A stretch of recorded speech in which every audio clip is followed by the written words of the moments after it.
ഹരേ കൃഷ്ണ. എല്ലാവർക്കും മാധവത്തിലേക്ക് സ്വാഗതം. കഴിഞ്ഞ ദിവസം നമ്മളൊരു വീഡിയോ ഇട്ടിരുന്നു കുടുംബക്ഷേത്രത്തിൻ്റെ പ്രാധാന്യത്തെപ്പറ്റി. നമ്മൾ എത്ര തന്നെ മഹാക്ഷേത്രങ്ങളിൽ ദർശനം നടത്തിയാലും, എത്ര തന്നെ വഴിപാടുകൾ നടത്തിയാലും, എത്ര തന്നെ വ്രതങ്ങൾ എടുത്താലും കുടുംബക്ഷേത്രത്തെ മറന്നു കഴിഞ്ഞാൽ അതിനൊന്നും തന്നെ യാതൊരു പ്രയോജനവുമില്ല എന്ന് വളരെ വിശദമായി തന്നെ നമ്മൾ കഴിഞ്ഞ വീഡിയോയിൽ പറഞ്ഞിരുന്നു. അപ്പോൾ കുറച്ച് ആളുകൾക്ക് ഉണ്ടായ ചില സംശയങ്ങൾക്കുള്ള മറുപടികളാണ് നമ്മൾ ഇന്ന് പറയുന്നത്. പലരും ചോദിക്കുന്നുണ്ട്, എനിക്ക് കുടുംബക്ഷേത്രം ഏതാണെന്ന് അറിയില്ല, ഞാൻ അന്വേഷിച്ചു, പക്ഷേ അങ്ങനെയൊരു ക്ഷേത്രമുള്ളതായി ആരും തന്നെ പറഞ്ഞിട്ടില്ല, എന്താണ് ചെയ്യേണ്ടത് എന്ന്. മറ്റു ചില സംശയങ്ങളാണ്, കുടുംബക്ഷേത്രം ആകെ നശിച്ചുപോയി, ഞാൻ മാത്രം വിചാരിച്ചിട്ട് ഒരു കാര്യവുമില്ല, എല്ലാവരും ഒന്നിച്ച് വിചാരിക്കുന്നില്ല, ഇങ്ങനെയൊക്കെയുള്ള വിഷമങ്ങളും ധാരാളമായി കേൾക്കുന്നുണ്ട്. ഇതിനൊക്കെ എന്താണ് പരിഹാരമെന്ന് നമുക്കിന്ന് നോക്കാം. ആദ്യമായിട്ട് കുടുംബക്ഷേത്രം ഏതാണെന്ന് അറിയാൻ സാധിക്കുന്നില്ലെങ്കിൽ നിങ്ങൾ ചെയ്യേണ്ടുന്ന ഒരു കാര്യം, പരമാവധി അന്വേഷിക്കുക. നമ്മുടെ ബന്ധുക്കളോടൊക്കെ ആരെങ്കിലും എന്തെങ്കിലും ഒരു സൂചന തരുന്നുണ്ടോ എന്ന് അന്വേഷിക്കുക. ഒരു തരത്തിലും നമുക്ക് അന്വേഷിച്ചിട്ട് ഇതിനൊരു മാർഗം, ഇതിനൊരു പരിഹാരം കണ്ടെത്തുന്നില്ല എന്നുണ്ടെങ്കിൽ ദേവീ മഹാത്മ്യത്തിൽ ഇതിനൊരു പരിഹാരം പറഞ്ഞിട്ടുണ്ട്. അതായത് ഭഗവതിയെ പ്രാർത്ഥിക്കുക എന്നുള്ളതാണ്. അപ്പോൾ നിങ്ങൾ ചെയ്യേണ്ടുന്ന ഒരു കാര്യം, നിങ്ങൾക്ക് ഏറ്റവും പ്രിയപ്പെട്ട ഒരു ഭഗവതി ക്ഷേത്രം, അതായത് കൊടിമരമുള്ള ഒരു ക്ഷേത്രം, അല്പം വലിയ ക്ഷേത്രം, സാധാരണ വളരെ ചെറിയ ക്ഷേത്രങ്ങളിൽ കൊടിമരം കാണില്ല, അതല്ലാതെ കൊടിമരമുള്ള ഒരു ഭഗവതി ക്ഷേത്രം, നമുക്ക് ഏറ്റവും പ്രിയപ്പെട്ട ഒരു ഭഗവതി ക്ഷേത്രം നമ്മൾ കണ്ടെത്തുക. അത് ഭദ്രകാളിയാകാം, അതല്ലെങ്കിൽ ദുർഗാദേവിയാകാം, ശ്രീ പാർവതി ദേവിയാകാം, എന്തായാലും പ്രധാന പ്രതിഷ്ഠ ഭഗവതി ആയിരിക്കണം. നമുക്ക് അങ്ങനെ ഏറ്റവും പ്രിയപ്പെട്ടതും നമുക്ക് വിശ്വാസമുള്ളതുമായ ഒരു ഭഗവതി ക്ഷേത്രം കണ്ടെത്തിയിട്ട് ഭഗവതിക്ക് നമ്മൾ ദക്ഷിണ സമർപ്പിക്കുക. അതായത് വെറ്റ, പാക്ക്, നാണയം, ഇങ്ങനെ ദക്ഷിണ സമർപ്പിച്ച് ഒരു പട്ടും സമർപ്പിച്ചതിന് ശേഷം ഭഗവതിയോട് പറയുക, ഭഗവതി, എനിക്ക് വളരെയധികം അന്വേഷിച്ചിട്ടും എൻ്റെ കുടുംബക്ഷേത്രം കണ്ടെത്താനായിട്ട് സാധിച്ചിട്ടില്ല.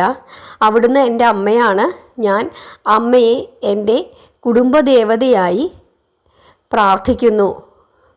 അങ്ങനെ എൻ്റെ കുടുംബദേവതയായി അമ്മ എന്നെ അനുഗ്രഹിക്കണം എന്ന് നമ്മൾ പറഞ്ഞ് ഭഗവതിക്ക് ദക്ഷിണ വെച്ച് പ്രാർത്ഥിക്കുക. അതിനുശേഷം ഭഗവതിയെ നമ്മൾ നമ്മുടെ കുടുംബദേവതയായി അംഗീകരിക്കുക. എന്നിട്ട് നമ്മൾ എന്ത് നല്ല കാര്യം ചെയ്യുന്നുണ്ടെങ്കിലും അതിനു മുമ്പ് ആ ക്ഷേത്ര ദർശനം നടത്തി ഭഗവതിക്ക് വേണ്ട വഴിപാടുകൾ നടത്തി നമ്മുടെ കുടുംബദേവതയായി ആ ദേവതയെ മനസ്സിൽ സങ്കല്പിച്ച് മുമ്പോട്ട് പോയി കഴിഞ്ഞാൽ തീർച്ചയായിട്ടും ഭഗവതിയുടെ, അമ്മയുടെ അനുഗ്രഹം തൻ്റെ മക്കൾക്ക് എങ്ങനെയാണോ തൻ്റെ മക്കളെ അമ്മ ചേർത്ത് പിടിക്കുന്നത്, അതേപോലെ തന്നെ അമ്മ നിങ്ങളെ ചേർത്ത് പിടിക്കും. പരമാവധി അന്വേഷിക്കുക. അന്വേഷിച്ചിട്ടും കിട്ടിയില്ല എന്നുണ്ടെങ്കിലാണ് ഇങ്ങനെ ചെയ്യേണ്ടത്. ഇനിയുള്ള സംശയമെന്ന് പറയുന്നത്, അമ്മ വഴിക്കാണോ കുടുംബക്ഷേത്രം അതോ അച്ഛൻ വഴിക്കാണോ കുടുംബക്ഷേത്രം എന്നുള്ളത്. അത് നമ്മുടെ ഒരു കേരളത്തിലെ ഒരു വിശ്വാസം അനുസരിച്ചിട്ട്, നമ്മുടെ ജാതി വ്യവസ്ഥിതി അനുസരിച്ചിട്ട് മാറ്റമുണ്ടാകുന്നുണ്ട്. ചില ജാതിയിൽ ആളുകൾ പറയും അമ്മ വഴിയാണ് ഞങ്ങൾക്ക് കുടുംബം എന്ന് പറയും. മറ്റു ചിലർ പറയും അതല്ല, അച്ഛൻ വഴിയാണ് കുടുംബം എന്ന് പറയും.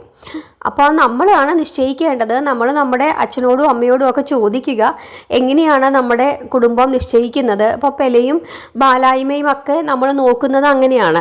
ചില വിഭാഗത്തിൽപ്പെട്ട ആളുകൾ അച്ഛൻ വഴി നോക്കും, മറ്റു ചിലർ അമ്മ വഴി നോക്കും. അപ്പോൾ അത് നമ്മൾ ചോദിക്കുക, എന്നിട്ട് അതനുസരിച്ചിട്ട് ചെയ്യുക. എന്തായാലും കുടുംബക്ഷേത്രം എന്ന് പറയുമ്പം അച്ഛൻ വഴിയും അമ്മ വഴിയും നമ്മൾ പ്രാർത്ഥിക്കണം. പിന്നെ കൂടുതൽ പ്രാധാന്യത്തോടു കൂടി നമ്മൾ ഏത് ഭാഗത്തെയാണോ കാണേണ്ടത് അത് ഒന്ന് ചോദിച്ചു മനസ്സിലാക്കുക. അതാണ് ചെയ്യേണ്ടത്. ഇനി കുടുംബക്ഷേത്രം നശിച്ചു പോയാൽ എന്തു ചെയ്യും അങ്ങനെ ചോദിക്കുന്നുണ്ട്. സത്യമാണ്, നമ്മൾ എല്ലാവരും കൂടെ വിചാരിച്ചാൽ മാത്രമേ ഇപ്പോൾ ഏതെങ്കിലും ഒരു കുടുംബക്ഷേത്രം നശിച്ചു പോയി കഴിഞ്ഞാൽ അതിനെ ഉയർത്തിക്കൊണ്ട് വരാനായിട്ട് സാധിക്കുകയുള്ളൂ. അതല്ലാതെ ഒരാൾ തന്നെ വിചാരിച്ചു കഴിഞ്ഞാൽ ഒരിക്കലും അതിനെ ഉയർത്തിക്കൊണ്ട് വരാൻ സാധിക്കുകയില്ല.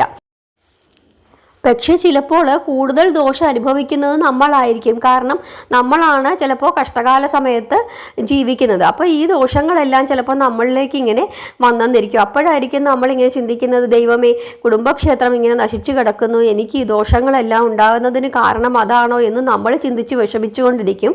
പക്ഷേ കുടുംബത്തിലുള്ള മറ്റുള്ളവരാരും നമ്മളെ സഹായിക്കാനായിട്ട് വരത്തുമില്ല. നമ്മളിങ്ങനെ നമ്മുടെ കഷ്ടകാല സമയമായതുകൊണ്ട് നമ്മളിങ്ങനെ ദുഃഖത്തിലിരിക്കുകയും ചെയ്യും. എന്താ ചെയ്യാൻ പറ്റുന്നത്? നമുക്ക് എന്ത് ചെയ്യാൻ സാധിക്കും? അപ്പം നിങ്ങൾ ചിന്തിക്കേണ്ടുന്ന ഒരു കാര്യമെന്ന് പറഞ്ഞു കഴിഞ്ഞാൽ, ഇപ്പോൾ എല്ലാ കുടുംബക്ഷേത്രങ്ങളിലും നമുക്കൊരു ദേവതമാർ കാണും അല്ലേ? ഇപ്പോൾ എൻ്റെ കുടുംബക്ഷേത്രമാണെങ്കിൽ എൻ്റെ കുടുംബക്ഷേത്രത്തിലെ പ്രധാന പ്രതിഷ്ഠ എന്ന് പറയുന്നത് ഭഗവതിയും അയ്യപ്പനുമാണ്. അപ്പം നമ്മൾ എന്താ ചെയ്യേണ്ടത്? നമുക്ക് തൊട്ടടുത്തുള്ള, അതല്ലെങ്കിൽ നമുക്ക് ഏറ്റവും പ്രിയപ്പെട്ട ഒരു ഭഗവതി ക്ഷേത്രത്തിലോ അതല്ലെങ്കിൽ അയ്യപ്പ ക്ഷേത്രത്തിലോ നമ്മൾ പോവുക. അപ്പോൾ നമ്മുടെ കുടുംബക്ഷേത്രത്തിൽ ഏത് ദേവതമാരാണോ ഉള്ളത് ആ ദേവതമാരുടെ ക്ഷേത്രത്തിലേക്ക്, തൊട്ടടുത്തുള്ള ക്ഷേത്രത്തിലേക്കോ അതല്ലെങ്കിൽ നമുക്ക് ഏറ്റവും പ്രിയപ്പെട്ട ക്ഷേത്രത്തിലേക്കോ നമ്മൾ പോവുക. എന്നിട്ട് ആ ക്ഷേത്രത്തിൽ നമ്മൾ നമ്മുടെ കുടുംബദേവതയായി സങ്കല്പിച്ചിട്ട് നമ്മുടെ കാര്യങ്ങളൊക്കെ പറഞ്ഞ് ഭഗവതിയെ അല്ലെങ്കിൽ ഭഗവാനെ പ്രാർത്ഥിച്ച് നമുക്ക് വഴിപാടുകൾ നടത്താം. മറ്റൊരു കാര്യമെന്ന് പറയുന്നത്, മിക്ക കുടുംബക്ഷേത്രങ്ങൾക്കും ഒരു മൂല കുടുംബം കൂടി കാണും. അപ്പോൾ അതും കൂടെ ഒന്ന് അന്വേഷിച്ച് നോക്കുക. പ്രായമായ ആരെങ്കിലുമൊക്കെ ഉണ്ടെങ്കിൽ അവർക്കറിയാൻ സാധിക്കും. ഇപ്പോൾ എനിക്കൊക്കെ ഞങ്ങൾക്ക് ഒരു കുടുംബക്ഷേത്രമുണ്ട്, പക്ഷേ ആ കുടുംബക്ഷേത്രത്തിനും ഒരു മൂല കുടുംബമുണ്ട്. അപ്പോൾ അത് മറ്റൊരു ക്ഷേത്രമാണ്. അപ്പോൾ ആ ക്ഷേത്രം, അങ്ങനെ ഏതെങ്കിലും മൂലക്ഷേത്രങ്ങൾ നിങ്ങൾക്ക് അറിയാൻ സാധിക്കുന്നുണ്ടെങ്കിൽ അവിടെ വഴിപാടുകൾ സമർപ്പിച്ചാലും മതി. അപ്പോൾ ഇങ്ങനെയൊക്കെയാണ് നമ്മൾ ചെയ്യേണ്ടത്. ഇപ്പോൾ നാഗദൈവങ്ങളൊക്കെ നമ്മുടെ കുടുംബത്തുണ്ട്. അപ്പം നാഗദൈവങ്ങളെ ഇപ്പോൾ ആരും നോക്കുന്നില്ല, കാവ് ഒക്കെ ഉണ്ട്, അതൊക്കെ ഇങ്ങനെ വിളക്ക് കത്തിക്കാതൊക്കെ കിടക്കുകയാണെങ്കിൽ ഇപ്പം മണ്ണാർശാല പോലെയോ അതല്ലെങ്കിൽ പാമ്പുമ്മേക്കാട്ട് പോലെയോ അതല്ലെങ്കിൽ തൊട്ടടുത്ത് നാഗരാജ ക്ഷേത്രങ്ങളുണ്ട്. ഇനി നമ്മുടെ തൊട്ടടുത്തുള്ള ക്ഷേത്രത്തിൽ നാഗരാജ പ്രതിഷ്ഠയുണ്ട്. അങ്ങനെയൊക്കെ ആണെങ്കിൽ അപ്പോൾ അവിടുത്തെ ദേവതമാരെ ഉദ്ദേശിച്ചിട്ട് നമ്മൾ ആ ക്ഷേത്രത്തിൽ വഴിപാടുകൾ നടത്തി പ്രാർത്ഥിക്കുക. എന്നിട്ട് നമ്മൾ പറയുക, ഭഗവാനെ, ഇങ്ങനെയാണ് എൻ്റെ അവസ്ഥ, ഞാൻ തന്നെത്താൻ വിചാരിച്ചിട്ട് എനിക്കൊന്നും ചെയ്യാനായിട്ട് സാധിക്കുന്നില്ല. അപ്പം എൻ്റെ വഴിപാടായി അവിടുന്ന് ഇത് സ്വീകരിക്കണം. കാരണം ദേവതമാരെല്ലായിടത്തും ഒന്ന് തന്നെയാണ്. പക്ഷേ അങ്ങനെ ഒന്ന് തന്നെയാണ് എന്ന് നമ്മൾ ചിന്തിച്ചാലും ഈ കുടുംബക്ഷേത്രമൊക്കെ ഇങ്ങനെ നശിച്ചു പോവുക എന്ന് പറയുന്നത് അതത്ര ഒരു നല്ല കാര്യമല്ല. പക്ഷേ നമുക്ക് എന്ത് ചെയ്യാൻ പറ്റും? നമ്മൾ മാത്രം വിചാരിച്ചിട്ട് അതിനെ ഒന്നും ചെയ്യാൻ പറ്റത്തില്ല. അപ്പം നമ്മളെ കൊണ്ട് പറ്റുന്ന രീതിയിൽ ഇങ്ങനെ നമ്മുടെ അടുത്തുള്ള ക്ഷേത്രത്തിൽ പോയിട്ട് വഴിപാടുകൾ സമർപ്പിച്ച് പ്രാർത്ഥിക്കുക എന്നുള്ളത് മാത്രമേ നമുക്ക് ഇതിനൊരു പരിഹാരമായിട്ട് ചെയ്യാൻ പറ്റത്തുള്ളൂ. നമ്മൾ അങ്ങനെ വിശ്വസിക്കുക. എന്നിട്ട് നമ്മൾ ഭഗവാനോട് പറയുക, ഭഗവാനെ, ഞാൻ എന്ത് ചെയ്യും? ഇതാണ് എൻ്റെ അവസ്ഥ എന്ന് പറഞ്ഞു കഴിഞ്ഞാൽ തീർച്ചയായിട്ടും ഭഗവാൻ അത് കേൾക്കും.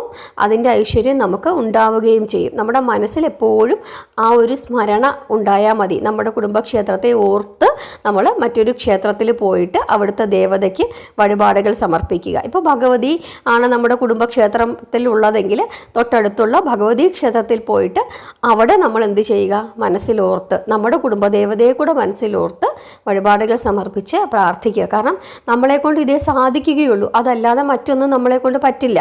അപ്പോൾ അതൊക്കെ ദൈവത്തിന് മനസ്സിലാകും. നമ്മൾ നമ്മുടെ കഴിവിനനുസരിച്ചിട്ട് പ്രാർത്ഥിക്കുക, നമ്മുടെ കഴിവിനനുസരിച്ചിട്ട് വഴിപാടുകൾ സമർപ്പിക്കുക. അതല്ലാതെ വലിയ വലിയ വഴിപാടുകളൊന്നും സമർപ്പിക്കേണ്ട ആവശ്യങ്ങളൊന്നുമില്ല. ഒരു ദേവതമാർക്കും അതിൻ്റെ ആവശ്യമില്ല. അപ്പം നിങ്ങൾക്ക് എന്താണോ പറ്റുന്നത്, കടം മേടിച്ചിട്ടോ അങ്ങനെയൊന്നും നമ്മൾ ഒരു വഴിപാടുകളും ഒരു ദേവതമാർക്കും കഴിപ്പിക്കരുത്. നമുക്ക് പറ്റുന്നത് യഥാശക്തി, അതിനാണ് പറയുന്നത്, യഥാശക്തി വഴിപാടുകൾ സമർപ്പിച്ച് പ്രാർത്ഥിക്കുക. പ്രാർത്ഥനയ്ക്കാണ് ഏറ്റവും കൂടുതൽ പ്രാധാന്യം. ഭഗവാനെ സ്നേഹിക്കുക. ഭഗവാൻ എപ്പോഴും ആവശ്യം എന്താണ്? നമ്മളുടെയൊക്കെ സ്നേഹമാണ്. അപ്പോൾ ആ സ്നേഹം നമുക്ക് എത്രത്തോളം ഭഗവാനെ സ്നേഹിക്കാൻ സാധിക്കുമോ അത്രത്തോളം ഭഗവാനെ സ്നേഹിക്കുക. ഭഗവാന്റെ നാമങ്ങൾ ജപിച്ചുകൊണ്ടേയിരിക്കുക. മറ്റൊരു സംശയം ചോദിച്ചതാണ് ലളിതാ സഹസ്രനാമം ജപിക്കുന്നതിനെ പറ്റിയിട്ടാണ്. ലളിതാ സഹസ്രനാമം കുറച്ച് ജപിച്ചിട്ട് ബാക്കി പിറ്റേ ദിവസം ജപിക്കാമോ എന്നൊരു സംശയം കൂടി ചോദിച്ചിരുന്നു. യാതൊരു കാരണവശാലും അങ്ങനെ ജപിക്കാൻ പാടില്ല. കാരണം അതൊരു അർച്ചനയാണ്.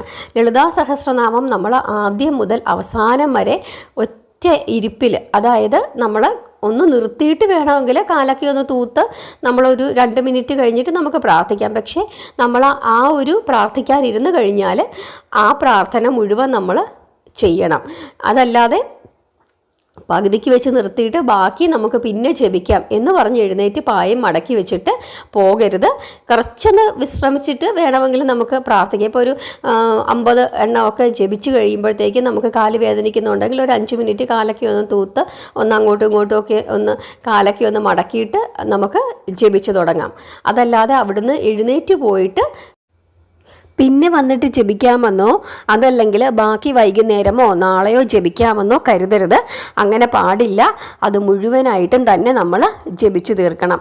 ഇനി നിങ്ങൾക്കത് ജപിക്കാൻ അത്രയും സമയം എനിക്കിരുന്ന് ജപിക്കാൻ സാധിക്കുന്നില്ല, സമയമില്ല, അതല്ലെങ്കിൽ ശ്വാസം മുട്ടുന്നുണ്ട്, മറ്റ് പ്രശ്നങ്ങളുണ്ട്, അങ്ങനെയൊക്കെയുള്ള ആളുകൾ നിങ്ങളത് ജപിക്കാതിരിക്കുന്നതാണ് ഏറ്റവും ഉത്തമം. അങ്ങനെയുള്ള ആളുകൾ ജപിക്കേണ്ടുന്നത് നമ്മൾ ലളിതാ സഹസ്രനാമം ജപിക്കുന്നതിന് തൊട്ട് മുമ്പായിട്ട് ഭഗവതിയെ ധ്യാനിക്കാറുണ്ട്. അതായത് സിന്ദൂരാരണ വിഗ്രഹാം ത്രിനയനാം എന്ന് തുടങ്ങുന്ന ആ ധ്യാനം ഒരു 7 തവണ ജപിച്ചാൽ മതി. അതല്ലെങ്കിൽ ഒരു 3 തവണ ജപിച്ചാൽ മതി. ഇനി അതിനും സാധിക്കുന്നില്ല എന്നുണ്ടെങ്കിൽ ഏറ്റവും ഉത്തമം എന്താണ്?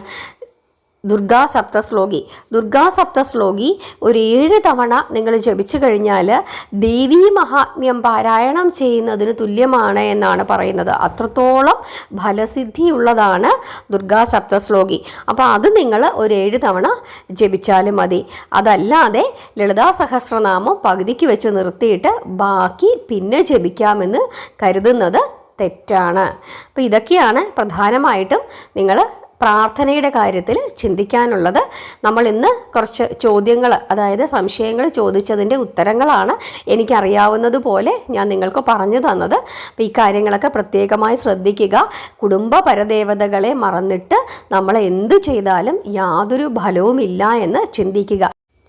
നമ്മുടെ സമൂഹത്തിൽ എത്ര ആളുകളാണ് പെറ്റമ്മയ്ക്കും കൂടപ്പിറപ്പുങ്ങൾക്കും ബന്ധുക്കൾക്കും ഒന്നും ഒരു സഹായവും ചെയ്യില്ല. എല്ലാം തനിക്ക് എന്ന് പറഞ്ഞ് കൂട്ടി വെക്കും.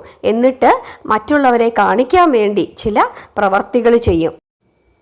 അതായത് പാവങ്ങളെ സഹായിക്കുന്നു എന്നുള്ള രീതിയിൽ ചില പ്രവർത്തികൾ ചെയ്യുക, അനാഥാലയത്തിൽ പോയി അവിടെ ആഹാരം മേടിച്ചു കൊടുക്കുക, എന്നിട്ട് അതൊക്കെ ഫേസ്ബുക്കിൽ ഫോട്ടോ എടുത്തിട്ട് ഫേസ്ബുക്കിലൊക്കെ ഇങ്ങനെ പ്രദർശിപ്പിക്കുക, ഇങ്ങനെയൊക്കെ ചെയ്യും. പക്ഷേ കുടുംബത്തിലുള്ള ഒരാൾക്ക് പോലും ഒരു നേരത്തെ ആഹാരം പോലും മേടിച്ചു കൊടുക്കുകയോ ഒരു സഹായം ചെയ്യുകയോ ചെയ്യത്തില്ല. ഇങ്ങനെയുള്ള പ്രവർത്തികൾ ചെയ്യുന്ന മനുഷ്യരെ സൂക്ഷിക്കുക. അവർക്ക് യാതൊരു ഫലവും പ്രയോജനവും ഭഗവാന്റെ ഭാഗത്തു നിന്നും കിട്ടില്ല. ചിലർ പെറ്റമ്മയ്ക്ക് വെള്ളം കൊടുക്കില്ല, പക്ഷേ മദേഴ്സ് ഡേക്ക് കൃത്യമായിട്ട് എന്ത് ചെയ്യും? പോസ്റ്റ് ഇടും. ഒത്തിരി ആളുകളെ എനിക്കറിയാം. അപ്പോൾ അങ്ങനെയൊക്കെയുള്ള ആളുകൾക്കൊന്നും യാതൊരു ഫലവുമില്ല അവരുടെ ജീവിതത്തിൽ എന്ന് ആലോചിക്കുക. അതുപോലെ തന്നെയാണ് നമ്മുടെ കുടുംബക്ഷേത്രം. ആ ദേവതകളെ മറന്നിട്ട് ഇനി നമ്മൾ കാശിയിൽ പോയി ഗംഗയിൽ മുങ്ങിയാലും യാതൊരു ഫലവുമില്ല എന്ന് നമ്മൾ ഓരോരുത്തരും തിരിച്ചറിയുക. അപ്പോൾ ഈ കാര്യങ്ങളൊക്കെ പ്രത്യേകം മനസ്സിൽ വെച്ച് പ്രാർത്ഥിക്കുക. എല്ലാവർക്കും മനസ്സിലായി എന്ന് വിശ്വസിക്കുന്നു. എല്ലാവരെയും ഭഗവാൻ അനുഗ്രഹിക്കട്ടെ. ഹരേ കൃഷ്ണ.